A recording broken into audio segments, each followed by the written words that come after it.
વડોદરામાં અકસ્માતોની વણઝાર યથાવત, વધુ એક યુવાનનો ભોગ, પ્રશાસન ક્યારે જાગશે? વડોદરા શહેરમાં માર્ગ અકસ્માતોની ઘટનાઓ સતત વધી રહી છે. મકરપુરા એસટી બસ ડેપો સામે એસટી બસની ટક્કરથી 3 યુવકો ગંભીર અકસ્માતનો ભોગ બન્યા હતા, જેમાં હેમંત કમલેશભાઈ વસાવાનું ઘટના સ્થળે જ કરુણ મોત નીપજ્યું હતું, જ્યારે મિલન વિજયભાઈ તડવી અને અનિકેત સુરેશભાઈ પરમાર ગંભીર રીતે ઇજાગ્રસ્ત થયા હતા. ત્રણેય યુવકો જાંબુઆ ગામ સામે આવેલા વુડાના મકાનના રહેવાસી હોવાનું જાણવા મળ્યું છે. અકસ્માત બાદ 108 એમ્બ્યુલન્સ દ્વારા બંને ઇજાગ્રસ્તોને સારવાર માટે હોસ્પિટલ ખસેડવામાં આવ્યા હતા.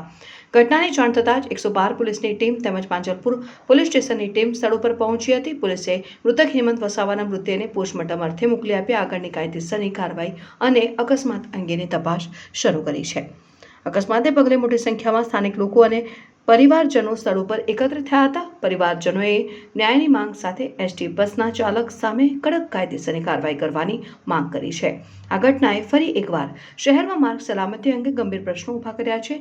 સતત વધી રહેલા અકસ્માતો વચ્ચે લોકો પ્રશાસન પાસે અસરકારક અને કડક પગલાં ભરવાની માંગ કરી રહ્યા છે.